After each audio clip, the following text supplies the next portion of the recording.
감사합니다. 할렐루야. 우리 말씀 같이 읽겠습니다. 우리 데살로니가 전서 1장 1절부터 10절까지 말씀. 예, 우리 데살로니가전서 1장 1절로 10절 우리 같이 공독하겠습니다. 제가 한 절 읽고 여러분이 한 절 읽으시고 교독하겠습니다. 바울과 실로아노와 디모데는 하나님 아버지와 주 예수 그리스도 안에 있는 데살로니가인의 교회에 편지하노니 은혜와 평강이 너희에게 있을지어다.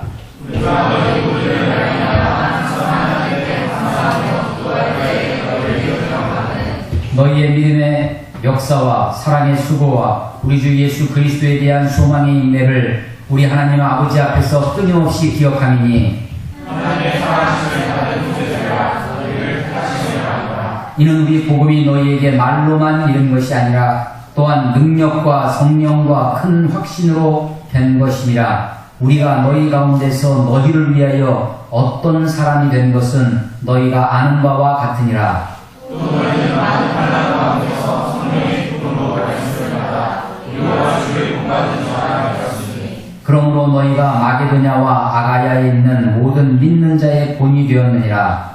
주의 말씀이 너희로부터 마게도냐와 아가야에 가르치느니라. 하나님의 많은 너희 믿음의 소문이 각처에 퍼지도록 우리는 마음을 할 것이니라. 그들이 우리에 대하여 스스로 말하기를 우리가 어떻게 너희 가운데 들어갔는지와 너희가 어떻게 우상을 버리고 하나님께로 돌아와서 살아계시고 참되신 하나님을 섬기는지와 또 주자들 가운데서 다시 살리시는 때아들이 하늘로부터 강림하실 것을 너희가 어떻게 기다리는지를 말하니 이는 장래에 거하시는 것 우리를 건지시는 주시니라. 아멘. 예, 우리 오늘 데살로니가전서 1장 말씀을 다 읽었는데 오늘은 설교를 하면서 데살로니가전서 조금 살펴볼 테니까 주보만 가지고 계신 분은 못 쫓아오시거든요. 성경이 좀 있어야 되는데 성경 다 있으세요?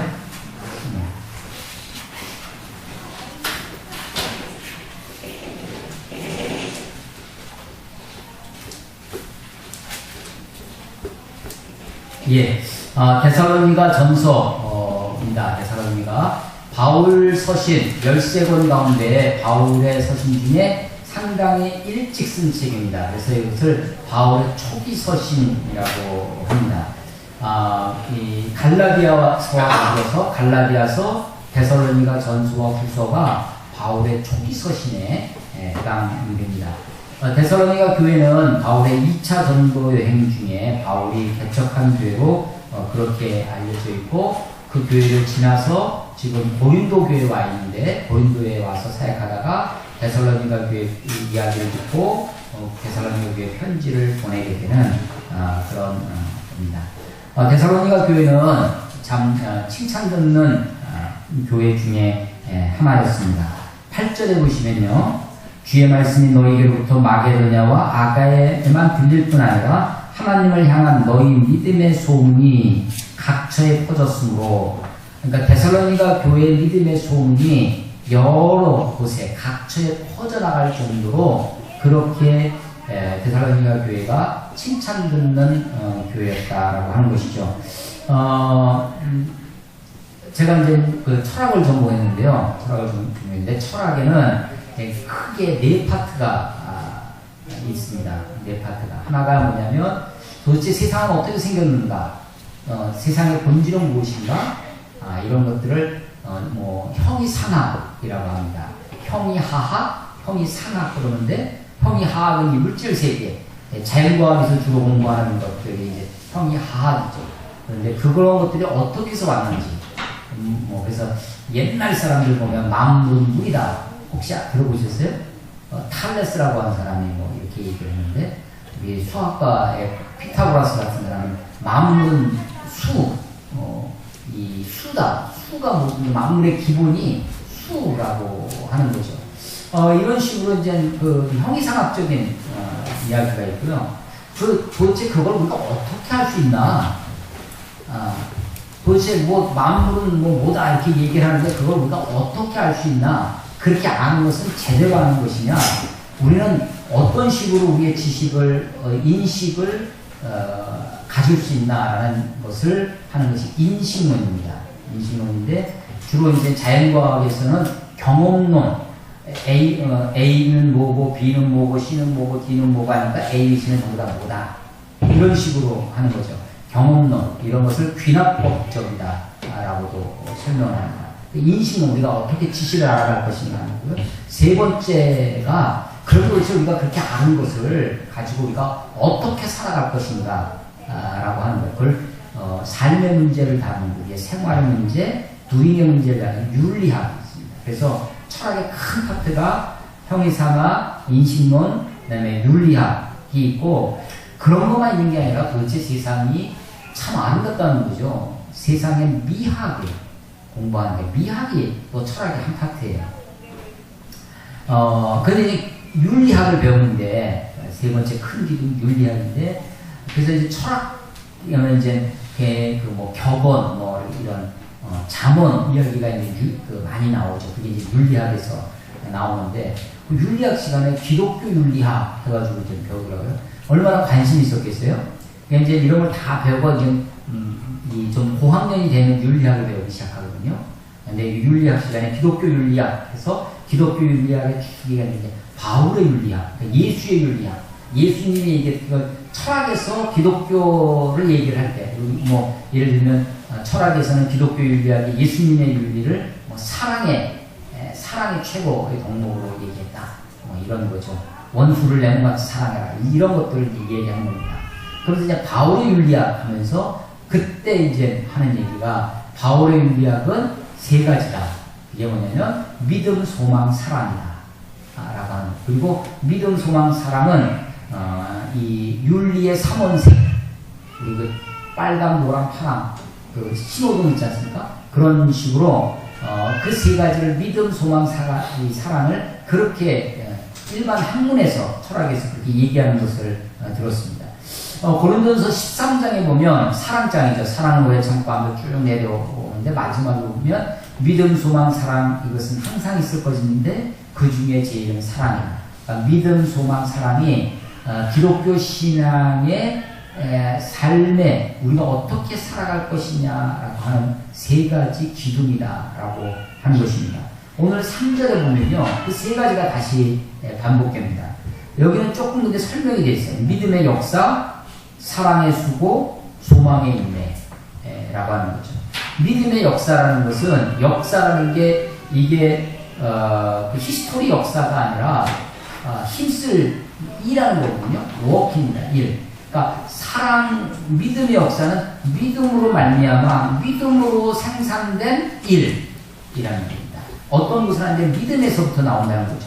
사랑의 수고, 사랑으로 야기된, 사랑으로 촉발된, 사랑으로 출발되어지는 그런 수고, 그런 일들이라는 것입니다. 소망의 인내, 그러니까 소망으로 영감받은, 소망 때문에 우리가 소망을 바라다 보면요, 소망 때문에 거기서 생겨나는 그런 인내. 그러니까 사실은 행동이 뭐냐면 역사입니다. 일하는 거예요. 수고입니다. 그 겉으로 드러나는 게 수고하는 거예요. 그리고 인내하는 겁니다. 그러니까 역사와 수고와 인내가 겉으로 드러나는 거죠. 근데 그것의 동기가 다 뭐냐면 믿음과 사랑과 소망이라는 것입니다. 이런 모습들이 데살로니가 교회에 있었다는 것입니다. 데살로니가 교회는 사실은 바울이 딱 3주간 전도를 했었습니다. 우리 사도행전 한번 찾아보겠습니다. 사도행전 17장 한번 찾아보겠습니다.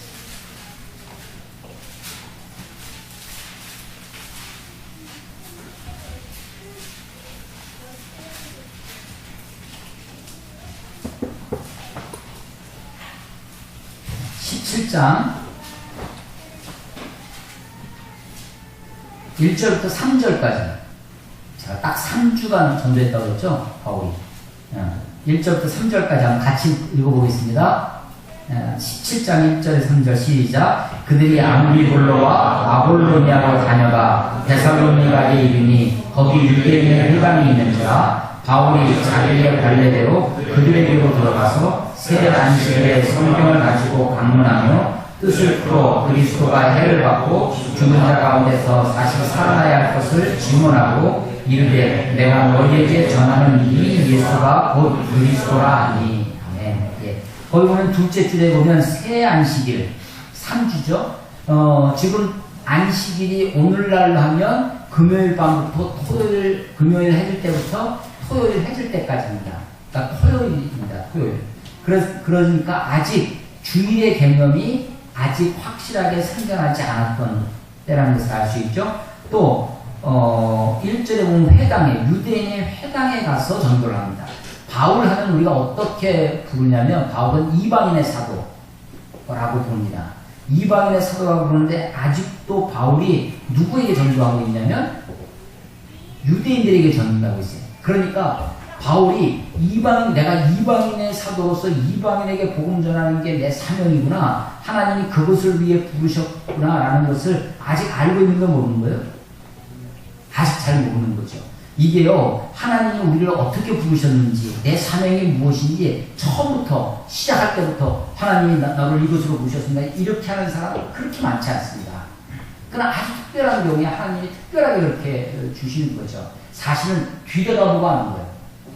아직도 바울은 못하면 자기 민족에게 대한 생각이 있는 거죠. 자기 동족에 대한 생각이 있으면 지금 전도여행이 2차 전도여행입니다. 2차 전도여행을 하는 중간인데 아직도 어디 가고 있냐면 회당을 찾아가고 있어요. 그게 뭐냐면 자기 관례대로 2절에 보면 돼 있죠. 자기 관례대로 자기 하던 대로 회당을 잡는다. 유대인들에게 전도하는 거예요. 그것도 안식일에 3주 영겁포 하는 것입니다.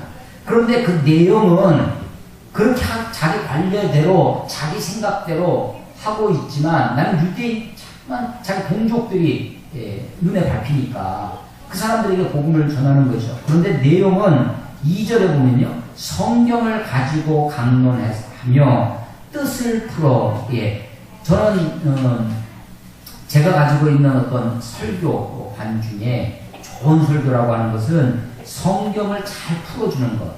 성경의 뜻이 무엇인지를 그것을 설명해 주는 것이 좋은 설교라고 저는 생각합니다.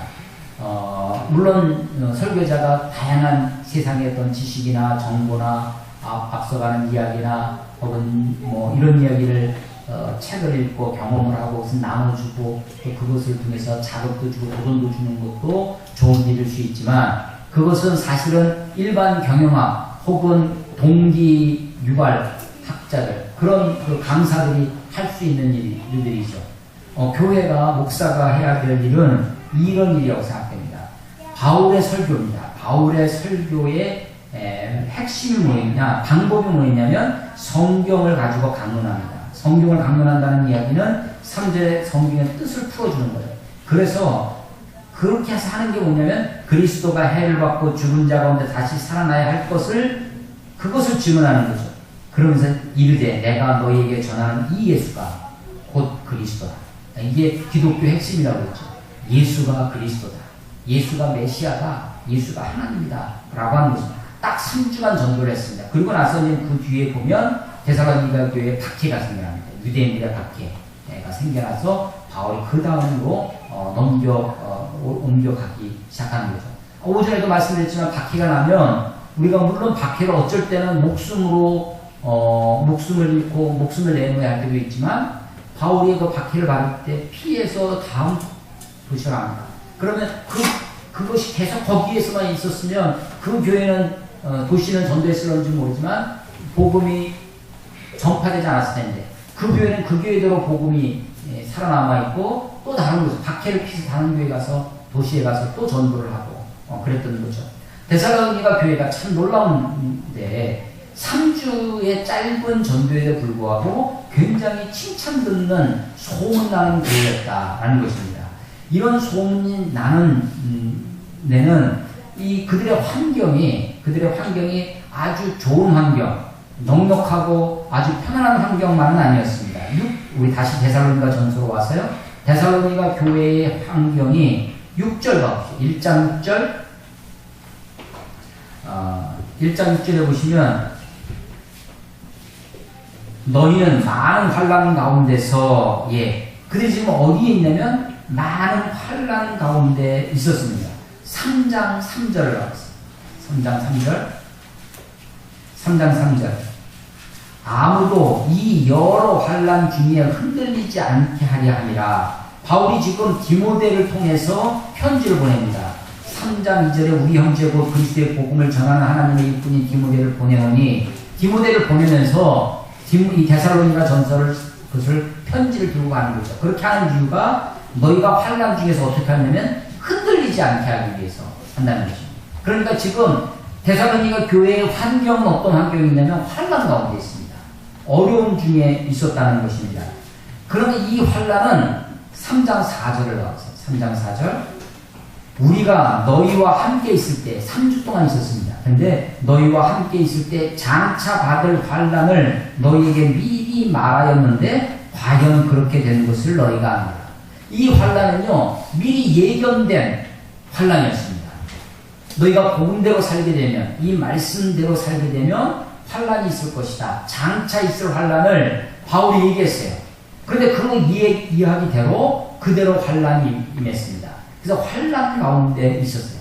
근데 그 이야기를 하는, 지금 그런 말씀을 전하는 바울 일행들, 사도들의 환경은 어땠는지, 사도들의 환경을 보겠습니다. 2장 나왔어요. 데살로니가전서 2장 2절 보면, 너희가 아는 바와 같이 우리가 먼저 빌립보에서 고난과 능욕을 당하였으나 우리 하나님을 힘입어 많은 싸움 중에 하나님의 복음을 너희에게 전하였노라. 예. 바울이 지금 데살로니가 오기 전에 17장, 사도행전 17장 아까 봤죠? 17장 오기 전에 16장이 무슨 어디냐면 빌립보에 있었을 때입니다. 빌립보 감옥에서 치도관이 맞고 뭐 찬송을 부르다가 옥문이 열리고 막 그런 거 있지 않습니까? 그 빌립보 교회에 있을 때 많은 고난과 능욕을 당했다는 겁니다. 근데 빌립보 교회에서 간수를 구원하고 거기서 추록은 됐지만 빌립보에 있지만 못하고 데살로니가에 온 겁니다. 그러니까 이 바울인의 사도들이 어떤 환경 속에 있었냐면 이미 고난과 능욕 속에 있었습니다. 그래서 데살로니가 와서 데살로니가 너희한테 복음을 전하는. 근데 너희들도 이렇게 환난이 있을 것이다. 장차 환난이 있을 것이다. 그런데 그 환난이 그들 가운데도 그대로 이루어지는 것입니다. 아니 이것은 데살로니가 교회, 빌립보 교회 뿐만 아니라 그 앞선 원시 기독교의 처음 출발, 유대에 있는 예루살렘 교회도 그러하였습니다. 우리 2장 14절을 나왔습니다. 데살로니가 전서 2장 14절. 자, 같이 한번 읽을까요? 2장 14절. 정신 차릴 겸 큰 소리 읽겠습니다. 시작. 형제들아, 너희가 그리스도 예수 안에서 유대에 있는 하나님의 교회를 본받은 자 되었으니 그들이 유대인들의 고난을 받은 것 같이 너희도 너희 동족에게서 동일한 고난을 받았느니라. 예. 지금 유대에 있는 하나님의 교회들, 이게 뭐냐면 예루살렘 교회입니다. 그 예루살렘 교회가 교회들 복수로 되어 있어요. 그러니까 예루살렘 교회가 하나만 있었던 것이 아니구나 라는 것을, 유대에 있는 교회가 여러 개 있었다는 것을 알 수 있죠. 여러분 혹시 이단 중에 형제교회, 실제로 우리 침례교회 중에 형제교회라는 것이 수원에 있는데 그 형제교회 말고 이 브레드린 조치라고 해서 목사, 우린 다 형제지. 무슨 목사 있고 집사 있고 그런 거 없다 하면서 그 목사라고도 부르지도 않고 다 말씀 전하는, 우리가 보기에는 목사님인데 형제님 부르는 게 있어요. 지방교회라고 합니다. 형제교회 혹은 지방교회라고 하는, 지방교회라고 이름을 지는 경우는 봐라, 성경에 데살로니가 교회, 빌립보 교회, 고린도 교회 그렇게 있지 않느냐. 그러니까 서울은 서울교회 하나 있어야 된다. 광주는 광주교회, 대전은 대전교회, 중국의 위트니스, 워치만니 이런 사람들의 영향을 받아서 이렇게 온 것 중에 하나가 이제 그런 게. 근데 유대에 있는 교회들이죠. 교회들. 복수입니다. 그런데 지금 이들이 데살로니 교회가 그들을 본받았다는 거예요. 유대에 있는 교회들을 본받았는데 본받은 내용이 뭐냐? 고난받기를 본받아요. 유대에 있는 교회가 유대인들에게 고난을 받았던 것처럼 너희들도 그렇게 고난을 받았다. 고난을 못 받았다. 고난. 그러니까 초대교회에서부터 아주 예루살렘 교회에서부터 지금 계속해서 내려오는 정통이 있는데 그게 고난이라는 거예요. 그게 환란이라는 거예요. 사도들도 환란에 있었고 교회도 환란에 있었어요. 그런데도 불구하고 환란 중에 있음에도 불구하고 그들이 아주 별과 같이 빛나는 신앙, 칭찬 듣는 신앙, 믿음의 소문이 각처에 퍼져나가는 믿음의 역사와 사랑의 수고와 이 소망의 인내로 풍성했던 그런 교회가 됐다는 것입니다. 이런 교회들의 특징이 하나 있어요. 그것이 뭐였냐면 그들이 지금은 고난 중에 있지만 지금은 환난 중에 있지만 언젠가 속히 주님이 다시 오실 것이다 라고 하는 이 악한 세상이 영원히 지속되는 것이 아니라 이 험악한 세상, 이 환난, 이 곤고한 세상이 영원히 지속되는 것이 아니라 언젠가 주님이 오실 것이다. 세상에 종말이 있을 것이다 라고 하는 것입니다. 그래서 데살로니가 전서에 계속해서 반복되어지는 것이 뭐냐면 종말 사상입니다. 재림 예수를 기다리는 거예요. 주님이 오신다라는 것은 주님이 오시는 것 그걸 뭐라고 하냐면 강림 내릴 깜자를 쓰죠. 승강기 강림 주님의 강림을 파루시아라고 하는 단어를 쓰고 있는데 이거는 황제가 어떤 아주 높은 왕이 어떤 도시에 오는 거예요. 이 옛날 군대에 있을 때 대통령이 군대에 온 적이 있어요. 이건 보통 난리가 아닙니다. 하여간, 제가 그때 쇼핑한 거 얼마나 저기 하냐면, 대통령이 지나가는 길에 조경을 해야 돼요. 근데 다른 거 청소는 한번 하면 되는데, 나무가 갑자기 이게 자랄 수는 없잖아요. 그러니까 통일로에, 지금은 통일로보다 자유로가 더 잘 돼 있지만, 통일로에 옛날 칠사남군 동맹 하면서 왔다 갔다 적십자에서 차가 왔다 갔다 하는 데니까 남북한 사람들이 그러니까 얼마나 거기를 잘 닦아놨는지 몰라요. 거기 옆에 가로수니까. 그런데 새벽에 군인들을 군인 추리닝을 거꾸로 뒤집어 입고 하나도 이제 이 트럭에 남발을 다 통테이프로 붙이고 완전히 특공대지. 해가지고 새벽에 가가지고 그 조금수를 전부 다 베어갖고 와가지고 거기다가 딱 심어놓은 거예요. 뿌리도 없어. 그냥 뿌리까지 펴올 시간이 없잖아. 그 대통령이 오는데 그냥 갑자기 하루아침에 조경이 쫙 되고 그러는 거예요. 하수도 온갖 하수를 다 비춰라. 혹시라도 폭발물이라든지 뭐 이런 게 군대 아닌데도 그냥 그래가지고 대통령 한번 맞이하는데 그 대통령의 파루시아 할 때 대통령의 강림 황제의 강림도 그랬습니다.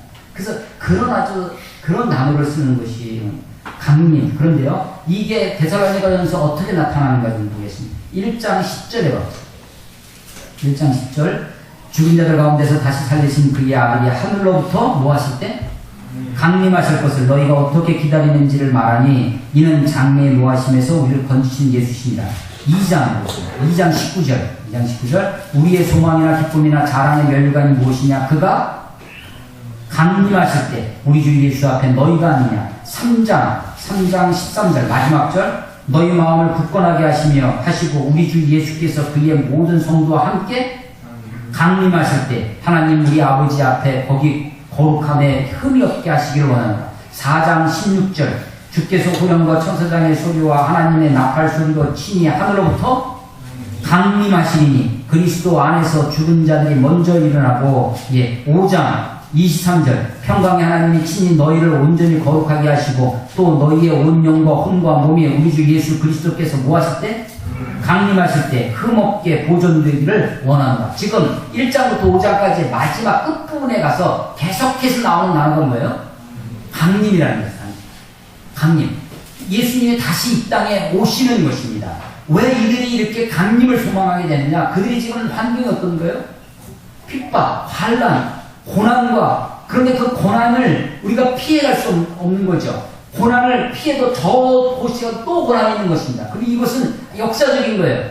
저 예루살렘에 있는 유대에 있는 교회에서부터 이것은 사도들이 고난을 받았습니다. 근데 지금 교회가 받는 거, 그리고 이것은 예견됐습니다. 사도들이 가서 너희들에게 장차 고난이 있을 것이다. 그런데 그것대로 그대로 고난이 있는 거예요. 그 고난을 받습니다. 그것을 감수합니다. 인내합니다. 그래서 그 고난을 본받아요. 예루살렘 교회에 임했던 그 고난을 지금 데살로니가 교회가 본받고 있어요. 그런데도 그 본받으면서 고난을 받으면서도 이를 갈지 아니하고, 고난을 받으면서 한탄하지 않고 원망하지 아니하고 별처럼 빛나는 신앙을 가질 수 있었던 것은 그들이 뭘 기다리고 있었냐면 강림을 기다립니다. 예수님의 강림을 기다립니다. 현대교회가 잃어버린 것 중에 하나가 재림입니다. 현대교회가 예수 그리스도의 강림, 정말, 왜냐면 우리가 너무 잘 사는 거예요. 편안하게 사는 것입니다. 이렇게 잘 살고 좋은 취직해서 그냥 살면 될 것 같아. 어쩌면 우리가 이스라엘 백성들이 애굽에 내려가서 요셉의 그 총리의 그늘 밑에, 후광 밑에 그냥 편안하게 살았을 때는 약속의 땅 가나안을 꿈꾸지 않았을 것입니다. 그런데 요셉을 모르는 새로운 왕이, 새로운 바로가 등장하면서 유대인들에게, 히브리인들에게 고난이, 박해가 임하기 시작합니다. 그 정말 엄청난, 자기가 낳은 아들도 나이강에 버릴 수밖에 없었던 그 피비린내 나는 그런 고난과 박해 속에서 그들이 드디어 기억해내고 드디어 소망하는 게 뭐냐면 그게 가나안 땅, 약속의 땅, 하나님의 그곳을 소망하게 되어지는 것이죠. 자, 강림을 기다리는데 이 재림 사상이 어떻게 나타나는지 다시 한번 보겠습니다. 1장 10절 다시 한번 보겠습니다. 이 1장 10절의 강림은 무엇으로 예수님의 강림, 그분이 임하시는 하늘로부터 임합니다. 그런데 강림하실 것을 너희가 어떻게 기다리는지를 말하니 이는 장래에 노하심에서 우리를 건지신 마지막 강림 때 소망하는 게 뭐냐면 건지심입니다.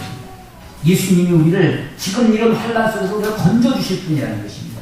강림 때. 그래서 이 건지심, 이것이 완전한 구원으로, 종말의 구원으로 우리에게 나타나실 것이다.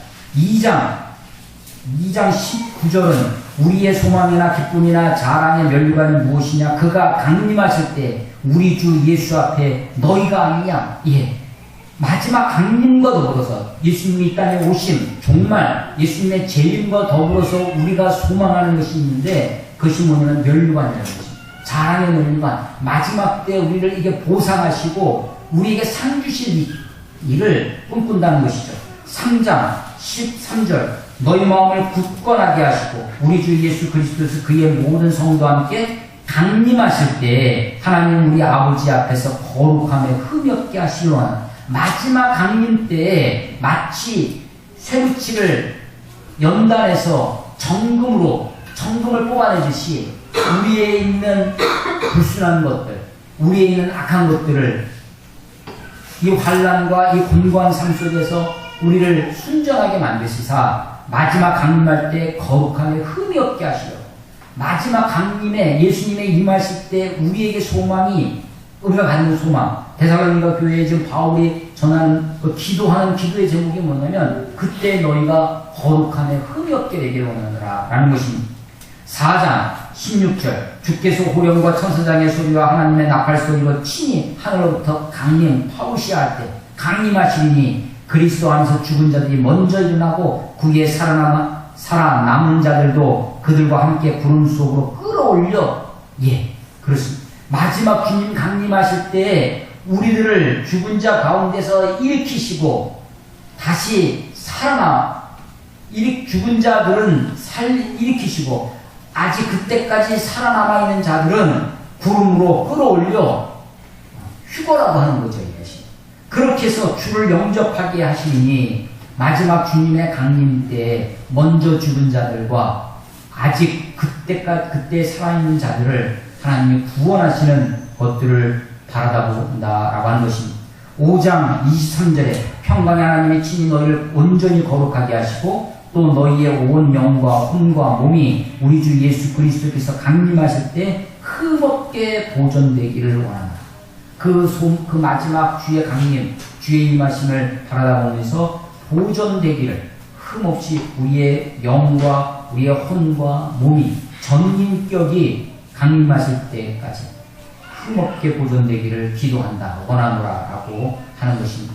바울이 자 그들의 환경이 어땠냐? 데살로니가 교회가 환란 중에 있었습니다. 교회가 아니 그 사도들도 그 유대에 있는 교회들도 그것을 본받고 있었습니다. 그런 속에서도 그들이 믿음을 지키고 있을 수 있었던 것은 소망에 대한, 종말에 대한, 예수님의 강림에 대한 믿음, 그 소망 때문이었습니다. 근데 그것을 어떻게 소망하게 됐냐? 강림을, 예수님의 다시 이 땅에 오신 재림을, 종말을 어떻게 소망하게 됐냐면 그들이 환난 가운데도 그들이 붙잡았던 하나님의 말씀 때문입니다. 아까 사도행전 17장에서 3주 동안 회당에서 성경을 강론해서 뜻을 풀어 성경을 통해서 하나님의 말씀을 통해서 이것을 알게 됐다는 것입니다. 1장 6절 다시 보겠습니다.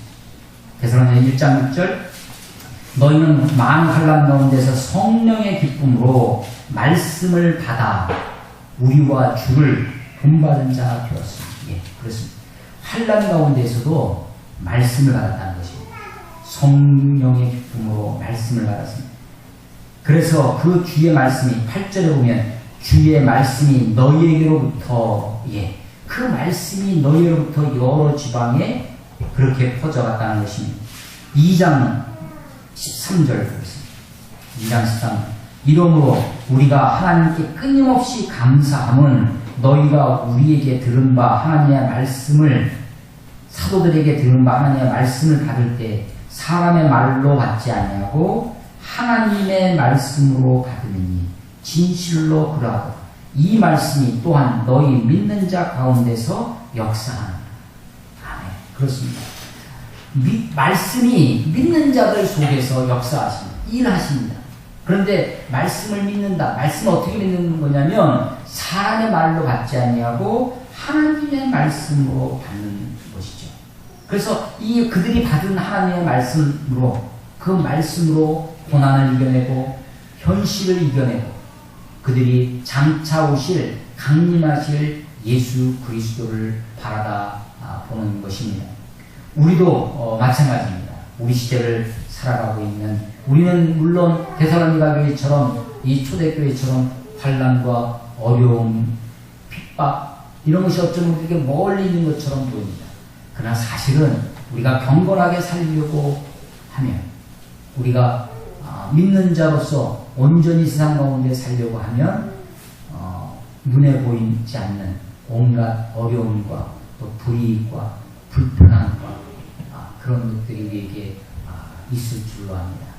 그 불편함, 그 불이익, 그 어려움을 이겨내고 그것을 극복해내고 내가 들은 바, 내가 받은 바 하나님의 말씀을 붙들고 살아갈 때 하나님 우리를 통해서 영광 받으시고 우리 가운데 큰 기쁨으로 영광의 면류관을 허락해 주실 것이다 라고 믿습니다. 자, 환난 가운데서도 별처럼 빛나는 신앙이 데살로니가 교회에 있었습니다. 이 신앙이 우리 교회의 신앙이 되기를 소원합니다.